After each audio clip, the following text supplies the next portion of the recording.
உலக மக்கள் எல்லோருக்கும் வணக்கம். ஜி கோபால் பேசுகிறேன். இன்னைக்கு பேசக்கூடிய பலன் என்ன அப்படின்னா, குரு பகவானின் அதிசாரா பெயர்ச்சி. இது எப்ப நடக்குது அப்படின்னா, அக்டோபர் மாதம் 18ஆம் தேதி இந்த பெயர்ச்சி ஆரம்பிச்சு நவம்பர் மாதம் 14-15 இது முடியுது. இது பாத்தீங்கன்னா மிதுன ராசியிலிருந்து குரு பகவான் பெயர்ச்சியாகி கடக ராசிக்கு வர்றாங்க. அந்த கடக ராசியில் குரு பகவான் உச்சம் பெறுகிறார். அப்படி உச்சம் பெறும் அந்த குரு பகவானால் துலாம் ராசிக்காரங்களுக்கு எந்த பலன் நடக்க போகிறது அப்படிங்கிறத தான் நம்ம இந்த பதிவில் விளக்கமா பார்க்க போறோம். யாருமே மிஸ் பண்ணாம இந்த வீடியோவை பாருங்க. இதற்கு முன்னாண்ட நிறைய பதிவுகள் உங்களுக்கு நான் போட்டிருக்கிறேன். எல்லாருமே பார்த்துட்டு வந்துட்டு இருக்கிறீங்க, லைக் பண்ணிக்கிறீங்க, சப்ஸ்கிரைப் பண்ணிக்கிறீங்க. உங்க எல்லாத்துக்குமே என்னுடைய மனமார்ந்த நன்றிகள். இப்போ இந்த துலாம் ராசி, இந்த துலாம் ராசிக்கு 10ஆம் இடத்துக்கு குரு பகவான் வந்திருக்கிறாரு. எப்படி வந்திருக்கிறாரு?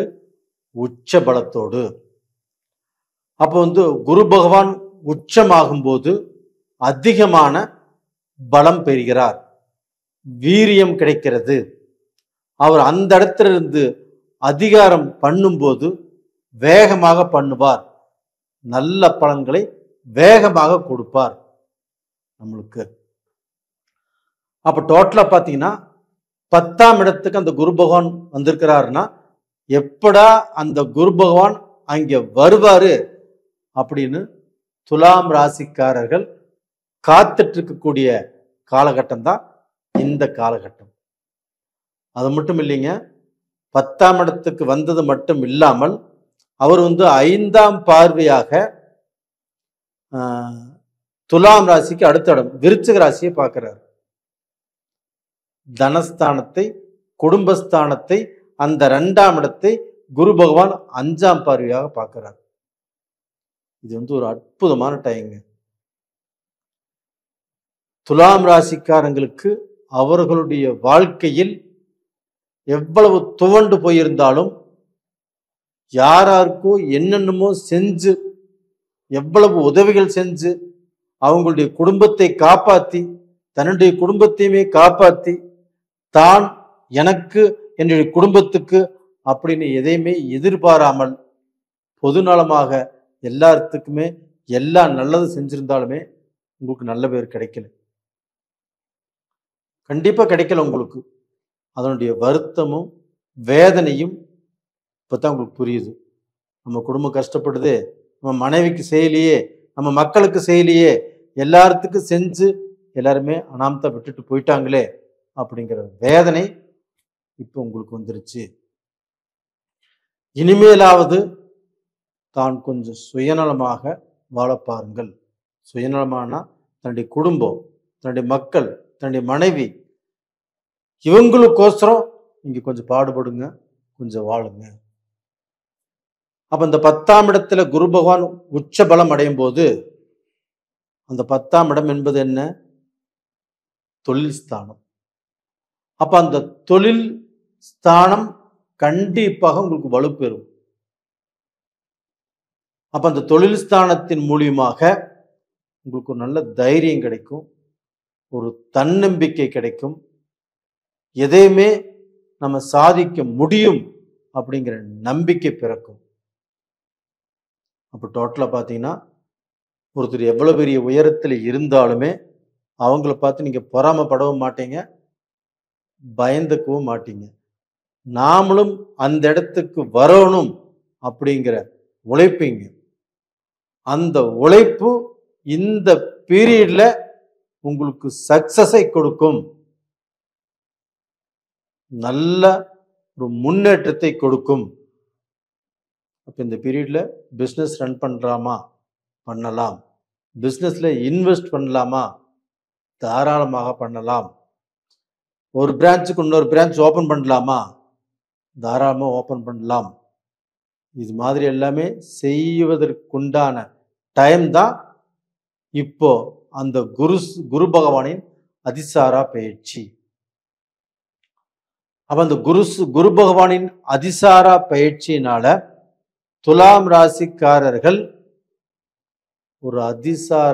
ஒரு அதிகமான ஒரு வேகமான ஒரு வளர்ச்சி துலாம் ராசிக்காரங்களுக்கு கண்டிப்பாக கிடைக்கும். காரணம் என்ன அப்படின்னா, 10ஆம் இடத்திலேயே அந்த குரு பகவான் உச்ச பலம் அடைகிறார். 10ஆம் இடம் என்பது என்ன? தொழில் ஸ்தானம், கர்மஸ்தானம். அப்ப அந்த தொழில் ஸ்தானத்தில் குரு பகவான் உச்ச பலம் அடையும் போது கண்டிப்பாக உங்களை மெல்ல மெல்ல உயர்த்தி எல்லாரும் உங்களை பார்த்து பெருமைப்படக்கூடிய அளவுக்கு, பொறாமைப்படக்கூடிய அளவுக்கு உங்களுடைய வளர்ச்சி, அந்த வளர்ச்சியின் வேகமும் நல்லா இருக்கும். நான் சொல்றதை நம்புங்க. நீங்கள் எதை செய்தாலும் அதன் மூலியமாக நல்ல முன்னேற்றம் உங்களுக்கு கிடைக்கும். தொழிலில் மட்டும் இல்லைங்க, இது வேலையில மட்டும் இல்லைங்க, உங்களுடைய குடும்ப வாழ்க்கையும் குருவுடைய பார்வை படுறதுனால அட்டகாசமா இருப்பீங்க. குடும்பத்தில் சந்தோஷம், ஒரு மன நிம்மதி, ஒரு ஆடம்பர பொருள் வாங்கக்கூடிய வாய்ப்புகள், தங்கம், வைரம், வீட்டுக்கு தேவையான பொருட்கள் இது வாங்கி உங்களுக்கு சந்தோஷம் கிடைக்கும், ஒரு மன நிம்மதி கிடைக்கும். இல்லை உங்களுடைய கணவர் மூலியமாக உங்களுக்கு ஏதாவது ஒரு கிஃப்ட் கிடைக்கும். உங்களுடைய இல்லற வாழ்க்கை கண்டிப்பா திருப்தியா இருக்கும். அது போக பார்த்தீங்கன்னா, உங்களுக்கு குரு பகவான் ஆகப்பட்டது 4ஆம் இடத்தை பார்க்குறாங்க, மகரத்தை. அப்போ அந்த 4ஆம் இடத்தை பார்க்கும்போது வீடோ மண்ணு மனையோ கண்டிப்பாக வாங்குவீங்க. எவ்வளவு பிரச்சனையில் நீங்கள் ஒரு வீடு வாங்கணும், ஒரு இடம் வாங்கணும்னு சொல்லி கையில் பணம் வச்சுட்டு நீங்கள் தேடிட்டு இருந்திருப்பீங்க, கிடைச்சிருக்காது. ஒரு அட்வான்ஸ் கொடுத்துருப்பீங்க, அது மூவ் ஆகிருக்காது. இந்த பீரியடில் கண்டிப்பாக நீங்கள் கிரையம் பண்ணுவீங்க. நீங்கள் பார்த்தீங்கன்னா ஒரு இடத்த பார்த்து இது பிடிச்சிருக்குன்னு சொல்லி அட்வான்ஸும் கொடுப்பீங்க. இந்த மாதிரியான சுப நிகழ்ச்சிகள் உங்களுக்கு கண்டிப்பாக நடக்கும். இது போக பார்த்தீங்கன்னா 4ஆம் இடம் அப்படிங்கிறதுனால தூர பிரயாணம், அந்த தூர பிரயாணத்தின் மூலியமாக உங்களுக்கு நல்ல மாற்றம், ஒரு நல்ல வேலையில் மாற்றம், வீட்டை மாற்றி இருப்பீங்க. ஒரு இடத்துல இன்னொரு இடத்துக்கு தொழிலில் மாற்றி போகக்கூடிய அளவுக்கு வாய்ப்புகள் உருவாகும். நீங்கள் எதிர்பார்த்த ப்ரமோஷன் கிடைக்கும். நீங்கள் எதிர்பார்த்த சேலரி உயர்வோ இடமாற்றமோ கண்டிப்பாக இந்த பீரியடில் நடக்கும். இது போக நீங்கள் இந்த பீரியடில் வணங்க வேண்டிய தெய்வம் எதுன்னு எடுத்துட்டோம்னா, இந்த சனி பகவானை கண்டிப்பாக வணங்கி வாங்க. அந்த சனி பகவானை வணங்கி வரும்போது உங்களுக்கு ஆயுளும் பலமாகும், உங்களுடைய தொழிலும் பலமாகும். கொச்சனூர் போயிட்டு அந்த சனி பகவானை வணங்கி வாங்க. உங்களுடைய கஷ்டங்கள் எல்லாம் தீரும். அது போக நீங்கள் என்ன பிரார்த்தனை பண்ணுறீங்களோ அது நடக்கும். நேயர்களே, இந்த பதிவு பிடிச்சிருக்குன்னு நினைக்கிறேன். லைக் பண்ணுங்க, சப்ஸ்கிரைப் பண்ணுங்க. உங்களுடைய ஜென்ம ஜாதகத்திலையுமே நடக்கக்கூடிய தசா புத்திகள் எப்படி இருக்குன்னு பாருங்க. இப்போ நான் இவ்வளோ பலன் சொல்லியும் ஒரு சிலருக்கு அது நடக்கலைன்னு வச்சுக்கோங்களேன். இதுக்கு முன்னாடி என்னுடைய பதிவெல்லாம் கேட்டிருப்பீங்க. அதில் ஒரு சிலருக்கு நடக்கலை, ஒரு சிலருக்கு நடக்குது. அப்படின்னா நான் சொன்னதில் மிஸ்டேக் இல்லை, உங்களுடைய ஜாதகத்தில் தான் மிஸ்டேக் இருக்கணும். அதனால் உங்கள் ஜாதகத்தை ஒரு நல்ல ஜோசியர்கிட்ட கொடுத்து பாருங்கள், இல்லைன்னா அனுப்பி வைங்க, நான் பார்த்து சொல்கிறேன்.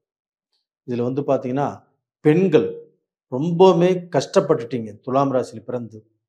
அந்த கஷ்டம் எல்லாமே நிவர்த்தியாகி ஒரு நல்ல மனநிலை உங்களுக்கு ஒரு நல்ல திருப்தி கிடைக்க போகிறது.